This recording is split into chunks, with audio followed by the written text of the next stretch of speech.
Listen. My answer to that question, who would win in a fight, Godzilla versus King Kong, really hasn't changed since about first grade, I think. And so that was what was exciting about doing this film, was that I was able to put my stamp on that question, the big question of who would win in that fight. And that, more than anything, was the reason why I wanted to make this movie. And he's right. Let me explain.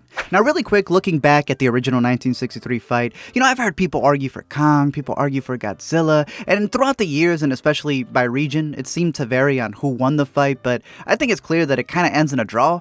But the way Godzilla taunted Kong to have to check himself, that's a win in my book. Decades later, we have everybody booting up cinematic universes all over the place, but unlike something like Universal's Monsterverse, I'd say WP has kept theirs legendary. It's been a series filled with Oscar winners and international stars. They haven't all been perfect, and the humans are pretty dumb, but I think the monster fights deliver because of the amount of money they put to the VFX, and I think that's all due to the interesting directors that they've hired. Adam Wingard would express to us a lot with noises. He's like, okay, and then Kong goes, "Rawr." He would describe the different type of growls because we had to understand. He's like, this is a specific growl, or this is a growl about being sad, or whatever it was. So it was always really funny because it was different growls throughout the script. The Wingard crew, yeah, they seem to have that down pat. Now, Kong Skull Island would chronologically be the first in the new Monsterverse, and it starts to branch it all out in its post-credits. They kind of see the island as a surface-level version of what we'll see in this movie as the Hollow Earth, and it was one that really made me respect Kong as a character. I've always liked him. I think he's a good dude, even though I'm always going to be Team Godzilla, because some of the Kong fans are weird. I get asked all the time, when are we going to see Kong's penis? And I don't really have a good answer for that. Would it be interesting to see? I guess so. He's presumably has one, but it just doesn't show up on camera. With the 2014 Godzilla, it was that one movie that everyone was so excited to go see, and then you don't even see the title character for a long time. It definitely was more focused in on the humans and not Godzilla. They were looking for the Goldzilla since it was full of Emmy winners, a lot of actors who were in their prime getting Oscar nominations. And I will say, would I have loved to see more of Bryan Cranston on screen? You're goddamn right. But in the end, if you go back and rewatch it, while I think they should have marketed maybe a little bit differently, it is really cool to kind of see, the perspective of humans in the universe of Godzilla, right? It's really you just following them as all this craziness is going on. I do think the first half of the movie is better than when we're following the Maximoff twins who are married in it, but I do think that their perspective, the fact that you're following it all from the humans, kind of like a Cloverfield aspect, adds a lot more anxiety from the way that you view the entire thing. Granted, that perspective also means that it's going to take you 56 minutes in till you barely see Godzilla's thigh. I guess we're monster hunters now. We may have seen more of Mando's face and Godzilla in his own movie, but that doesn't mean that it doesn't deliver. In fact, I think that this movie has some of the best Godzilla growls that progressively get louder and louder to the point that I remember my seat shaking in the theater so much that it cracked my phone. They're iconic. Plus, it gave us this classic line. Let them fight. In terms of King of Monsters, I made an LME for it, and it still holds up the same for me. It's got some really fun action set pieces that are clouded in rain, dust, anything that'll cause your TV to glitch if you're trying to stream it. But the big thing that they set up here is all of these humans and their viewpoint on them, whether they see the Titans as something that needs to be defeated or controlled, while others are seeing them as a cure for the planet that's getting rid of diseases, even if those diseases include humans, which are still the worst part of this movie. That's rich. I couldn't be more sane. But while the 2014 followed decent human characters for a majority of it, King of Monsters tried to go 50-50. It's just one half was kind of trash. Godzilla vs. King Kong, I think, finally balances it out the best in my opinion, giving you the monster clashes with the updated, craziest effects you can ask for this new generation, while still having a little side of dumb humans.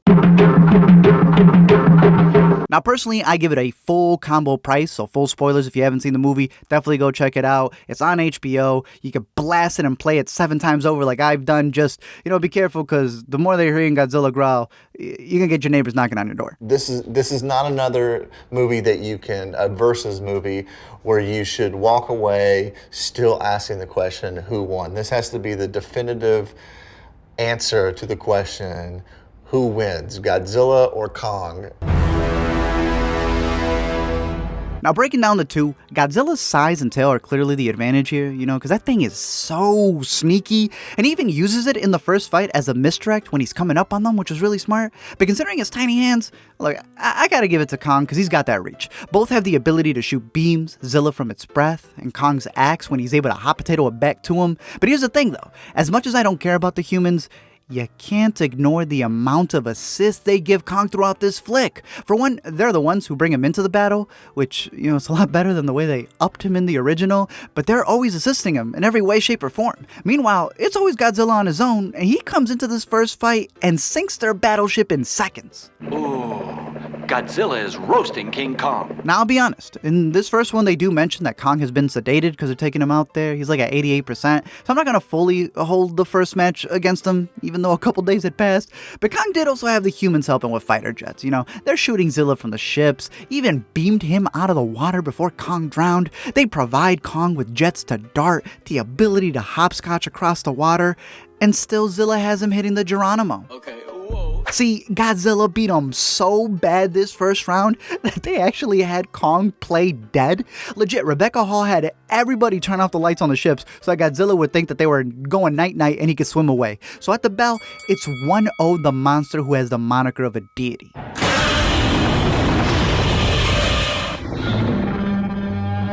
Now, really quick for the in memoriam, we actually do have a pretty big death that happens in this movie, and that's Dr. Mark Russell's screen time, because they legit benched Coach Taylor.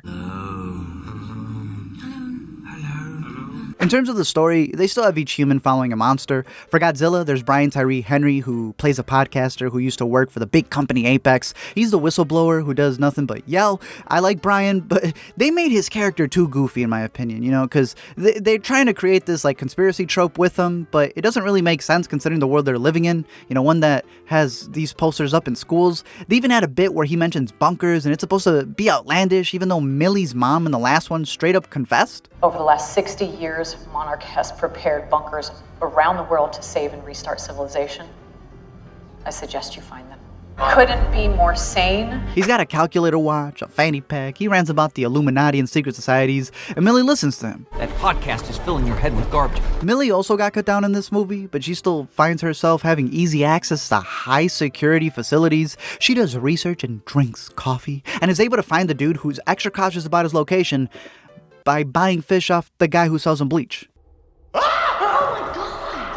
Now, this big company, Apex, finds a way to lure Godzilla in to destroy their facility, to make him seem like the bad guy, since everyone knows that Zilla doesn't shoot first. They're just trying to bait him. The big ideological debate again in the movie is whether you're pro-monster, anti-titan, or you're one of those who's more central than the Hollow Earth claiming coexistence. But Apex is run by Simmons, who's played by Demián Bichir, who, reminder, should have won that Oscar. And he's looking to solve the Earth's titan problem, and has recruited Serizawa's kid named Ren, who's doing everything that his father didn't want him to do.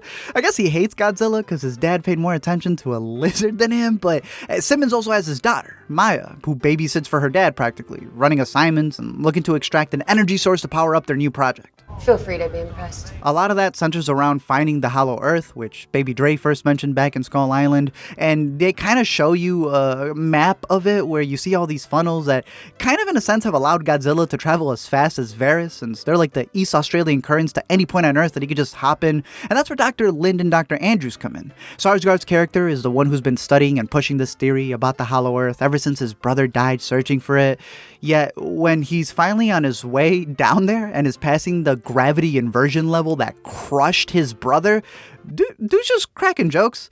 It's almost like they forget how they write these humans. Rebecca Hall's character is considered to be the Kong Whisperer, and while they want to call her like the Jane Goodall of the movie, she practically owns him. But when it comes to Kong, what I say goes. You name the terms. She also takes care of this little girl named Gia, who no one monitors, since she's walking right up to primates more frequently than Eric Andre, and she also teaches Kong sign language, which I don't know when she found the time to do all that, or how even though he's under constant surveillance, nobody noticed. But hey, I'm excited to see Kong expand his vocabulary. After homaging 2001, they find a path to enter the Earth's core, and I love how the humans have created this facility. It's full of tunnels, it's probably cost trillions of dollars over the decades that they've been building it, and Godzilla creates a freeway straight down there with his breath in seconds. Now, Kong does get another dub when he's down there, when he's fighting more creatures, but again, just like I'm not counting Zilla's apex destruction in the beginning, I'm not counting this one, because they're not part of the title fight. But again, you see that he continues to get assists from the humans. He also kills Maya, which he does get full credit for, but it's still not as satisfying as that one kill from Skull Island.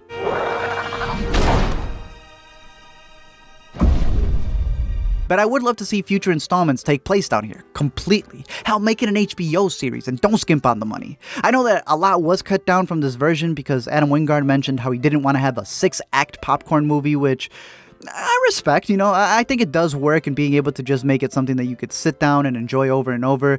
But you can tell that there's been a lot of extractions in the movie, and they went overtime with the glue. They cut out Lance Reddick's character, who is the director of Monarch, so I feel like that should have been a big deal to keep in. The Chen twins, who appeared in the previous movies, are also gone, and I feel they're more important than some other characters who have stayed. And the cast even talked about how they filmed a lot when they were in the Hollow Earth that probably should have been an hour's worth, and well, none of that is there, just the shot of baby Godzilla. So I don't need the 5-hour cut, and I know people have been split on, these longer versions, but please just jam-pack those features when you have the 4K come out. That said, while it was dope to see Kong down there, being able to take his throne as king, what's a king to a god? Now, the main fight and destruction happens in Hong Kong, which is why it topped their box office, and damn was there more neon than Blade Runner. Junkie XL's score wasn't better than the previous ones in my opinion, but it delivers on the synth adrenaline that they were going for, and if you've seen Adam Wingard's movies, you know that he loves that type of music, and I think that the fight is everything that it could have been. The way Kong uses his axe is a perfect homage to when he made Zilla eat his greens. Kong's ripping rooftops to shield himself like Cap. He's taking Zilla's breath and kamehamehaing it back to him. They mentioned earlier how Kong has kept growing when they had him in that dome, but damn, y'all couldn't make Godzilla's head any bigger? I'll give Kong this. There's this punch he does off a building that had me adding 3 points for him on the box score, and they really had him finagle Zilla's head like he was a monster. It was so disrespectful. But not as bad as what the true king does. The true titan was obviously going to prevail that by the end of it, Zilla had slashed Kong's back and scratched his chest so bad that it almost made it down to the core. He really was like, King Kong ain't got shit on me! He beat Kong so bad, they had him stumbling to get up. He looked like Apollo and Balboa. But then, now, as we saw with the after credits of the previous one, Simmons is actually able to get a hold of one of Ghidorah's heads in order to hotwire it due to its telepathy, in order to be able to power and control Mechagodzilla. Ren tries to Pacific Rim it, but after harnessing the power that they were exploiting down in the Hollow Earth, Ghidorah just takes over Mechagodzilla, becomes one, chucks both of them, and we get round 3.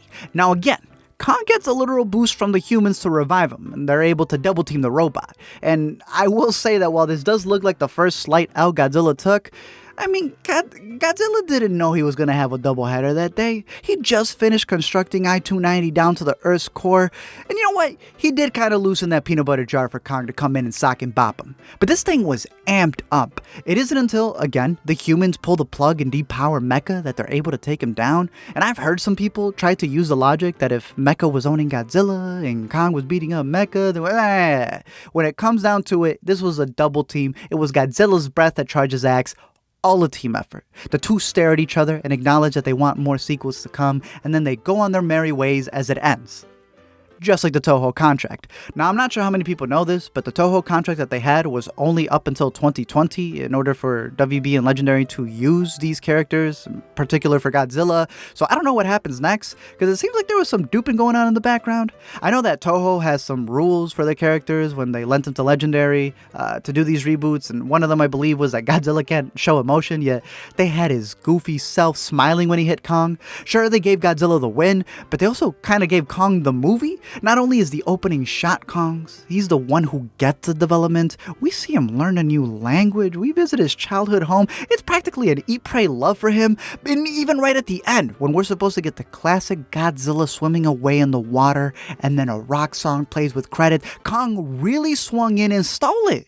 According to interviews, this was supposed to be the after credit scene, but according to my eyes, they played it before it rolled, so there's some sabotaging probably going on here. I just hope that they do find a way to extend the contract, because at least at this point they haven't, and I know that they both see Godzilla differently, the studios, maybe even the countries, but it would be dope to see more installments.